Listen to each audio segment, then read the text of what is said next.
Pemirsa, kemenangan meyakinkan didapat Chelsea di laga pertama mereka setelah Jose Mourinho dipecat. Informasi selengkapnya akan disampaikan oleh rekan saya Andika Perdana. Andika, silakan.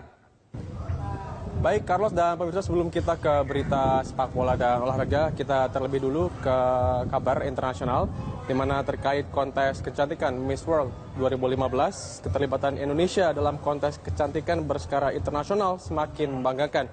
Wakil Indonesia, Maria Harfanti, menjadi second runner-up atau juara ketiga Miss World 2015. Sebelum diumumkan sebagai juara ketiga, Maria Harfanti pun menangi gelar Beauty with a Purpose atas keterlibatannya di dalam pengadaan air bersih di sebuah kampung di Pandeglang, Banten. Sepak terjangnya memang mengesankan. Maria Harfanti yang lahir pada 20 Januari 1992 dan tengah menjalani pendidikan Magister Manajemen Universitas Indonesia ini telah memberikan banyak kontribusi di bidang pendidikan ataupun sosial. Ia menjadi Miss Indonesia 2015 mewakili Yogyakarta. Maria Harfanti juga menjadi delegasi dalam International Conference of Business Economics and Accounting di Thailand ketika ia menempuh pendidikan di Fakultas Ekonomi Universitas Trisakti. Dalam final Miss World 2015, Mariah La Laguna Royo dari Spanyol keluar sebagai juara pertama dan Sofia Nikichuk dari Rusia menjadi juara kedua.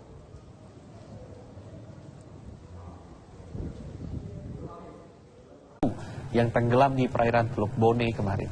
3 penumpang diantaranya ditemukan dalam kondisi sudah meninggal dunia.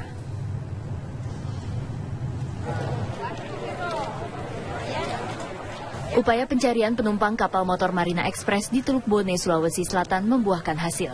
Tim SAR yang dibantu sejumlah nelayan berhasil menemukan dan mengevakuasi 34 penumpang yang tenggelam.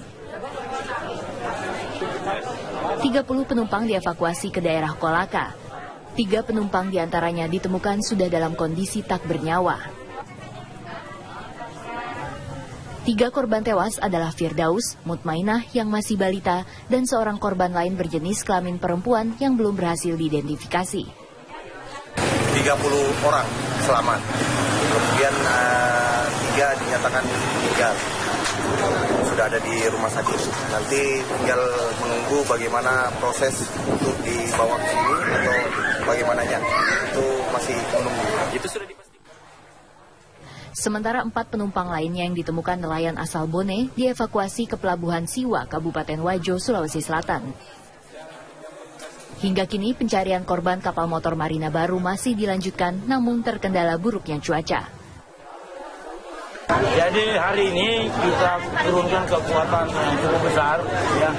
Itu ada bantuan dari TNI Angkatan Udara berupa 1 unit pesawat fixed-wing, ya, CN, untuk mengadakan searching di Teluk Bone, dan 1 unit dari perusahaan itu sendiri, Marina. Kemudian kita juga menurunkan 1 kapal SAR, yaitu Kacamarang, KM kapal SAR Pacitan. Kapal Marina hilang kontak dan diduga tenggelam setelah dihantam badai dan angin kencang dalam perjalanan dari Pelabuhan Kolaka, Sulawesi Tenggara menuju Pelabuhan Siwa di Sulawesi Selatan pada pukul 11 waktu Indonesia Tengah 19 Desember kemarin. Berdasarkan manifest, kapal ini mengangkut 116 penumpang termasuk kru kapal. Dari Sulawesi Tenggara dan Sulawesi Selatan, tim TV One mengabarkan. Pemirsa, 4 penumpang kapal motor Marina Baru 2B berhasil selamat setelah ditolong oleh nelayan. Keempatnya langsung dievakuasi ke Pelabuhan Siwa dan selanjutnya dirawat di Rumah Sakit Umum Siwa, Kecamatan Pitum Panua, Kabupaten Wajo.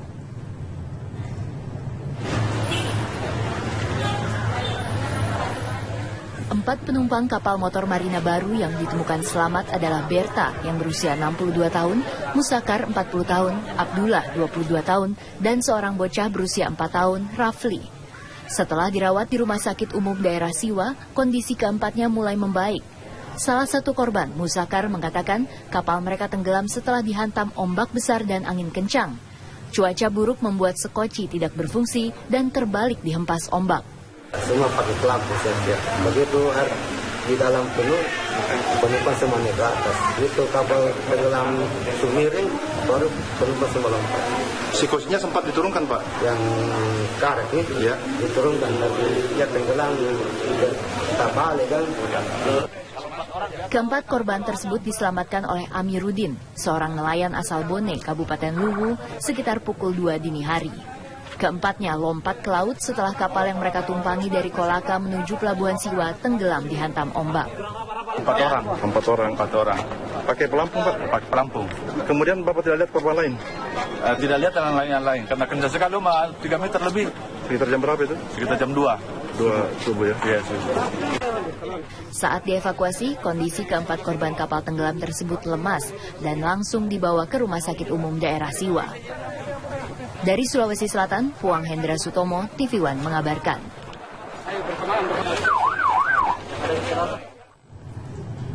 Posisi terakhir kapal motor cepat Marina Baru 2B dari Pelabuhan Kolaka, Kota Sulawesi Tenggara yang hilang kontak saat menuju ke Pelabuhan Siwa, Wajo, Sulawesi Selatan hingga kini belum diketahui. Upaya pencarian masih terkendala oleh cuaca buruk.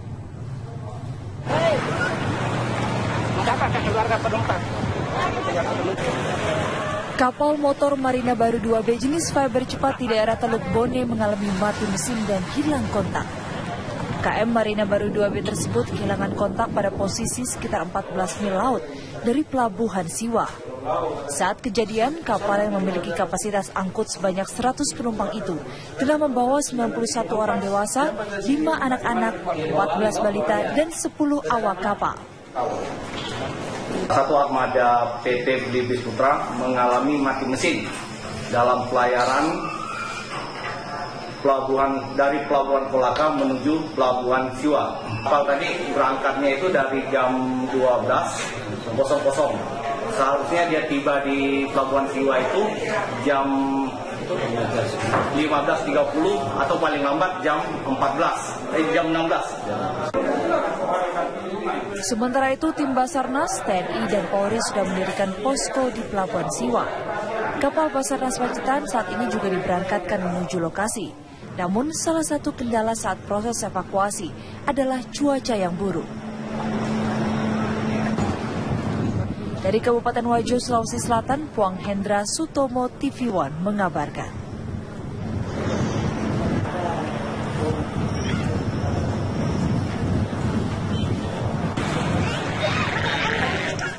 Kita beralih ke kabar selanjutnya. Di Sucipto, Yogyakarta pagi tadi, pilot dan co-pilot pesawat diduga meninggal dunia.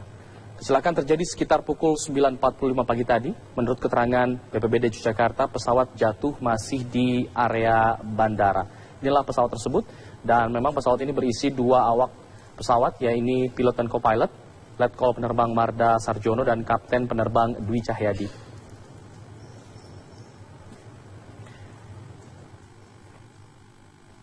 Dan kini kita akan mencari tahu seperti apa sebenarnya kronologis dari jatuhnya pesawat T-50I ini. Kita sudah terhubung dengan Danlanut dari Adi Sucipto, Marsma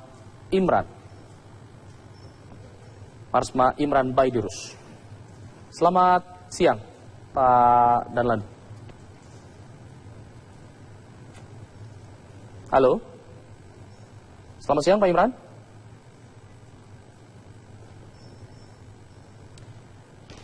Baik, kita mengalami sedikit kendala komunikasi. Kita akan mencoba menghubungi rekan kami, teman-teman dari Biro Jogja yang sudah berada di Bandara Adi Sucipto, Yogyakarta. Ada Rendra Kusuma di sana.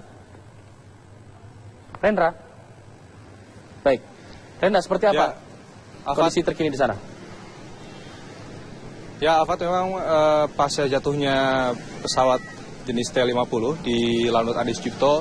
Saat ini saya berada di Bandara Adi Sucipto komersil, dan memang terpantau saat ini sendiri seluruh penerbangan di bandara komersil ini tidak terpengaruh, dengan kata lain berjalan secara lancar. Dan memang tadi sekitar pukul 9:40 pesawat jenis T-50I lebih tepatnya jatuh di sekitar landasan udara Adi Sucipto. Dan hingga saat ini kami memang masih belum mengetahui secara pasti penyebab dari jatuhnya pesawat tersebut. Dan 2 dari pilot mereka, yakni Letkol Penerbang Marda Sarjono dan Kapten Penerbang Dwi Cahyadi tewas akibat insiden tersebut. Dari keterangan saksi mata memang pesawat tersebut jatuh saat sedang melakukan manuver di udara dan akibat posisi yang terlalu rendah. Namun apakah memang benar kronologi seperti itu perlu dikonfirmasi kembali kepada pihak yang dari Angkatan Udara bagaimana kronologis yang terjadi sebenarnya. Dan saat ini sendiri dapat kami kabarkan proses evakuasi sendiri masih terhadap pesawat masih berlangsung dan dengan dijaga oleh aparat. Dan kami juga dapat informasikan bahwa seluruh akses menuju ke pameran Dirgantara Airshow tersebut ditutup oleh petugas. Seluruh warga tidak bisa memasuki area tersebut karena memang sedang berlangsungnya proses evakuasi terhadap pesawat tersebut. Baik, Rendra. Terkait konfirmasi yang tadi Anda pertanyakan, kita sudah terhubung dengan Dan Lanut Adi Sucipto, Marsma Imran. Selamat siang, Pak Imran. Selamat siang, Mas. Ya, Pak Imran, apakah sudah ada keterangan terkait apa sebenarnya penyebab dari jatuhnya pesawat tempur T-50 ini? Baik, memang telah terjadi satu musibah terhadap salah satu pesawat yang ikut di dalam kegiatan acara Gebiar Dirgantara di Lanut Adi Sucipto, Yogyakarta, yaitu pesawat T-50 dengan kode Tango 5007. Dengan dua awak pesawat, pada pukul 09.53 waktu Indonesia bagian Barat. Dan pada kejadian ini, dua pilot gugur. Sedangkan untuk korban di darat, sampai saat ini belum ada. Dan tidak ada kebetulan karena memang lokasi jatuhnya ada di dalam halaman Akademi Angkatan Udara yang jauh dari posisi populasi masyarakat. Pak Imran? Sedangkan untuk penyebabnya sendiri, ya, sampai saat ini kita belum bisa memastikan, memberikan kesimpulan, karena tentunya hal ini akan menjadi kompetensi dari tim investigasi Mabes Angkatan Udara. Baik. Yang pada kesempatan pertama nantinya akan menuju Yogyakarta untuk menindaklanjuti penyebab-penyebab kecelakaan tersebut. Baik, Pak Imran, pesawat ini yang jatuh tentunya sudah melalui proses pemeriksaan sebelumnya, sebelum melakukan atraksi. Dari laporan Anda terima, kondisi pesawat memang layak untuk terbang, Pak? Baik, kondisi pesawat maupun dua awak pesawat itu dalam kondisi layak untuk terbang. Baik, untuk pilot dan co-pilot sendiri, pengalamannya seperti apa, Pak? Apakah mereka memiliki jam terbang yang cukup atau seperti apa? Kedua penerbang ini termasuk penerbang senior dan salah satunya penerbang utamanya adalah menjabat sebagai Komandan Skadron 15 yang memiliki jenis pesawat T-50 ini. Tentunya ini sudah sangat berpengalaman. Baik, untuk rencana proses evakuasi sendiri seperti apa, Pak? Karena sejauh ini bangkai pesawat dikabarkan masih berada di lokasi jatuhnya pesawat. Untuk pesawat sendiri, karena memang mengalami rusak berat, sehingga untuk memudahkan nanti tim investigasi untuk melihat situasi yang sebenarnya, membuat analisis, tentunya kita akan menglokalisir dulu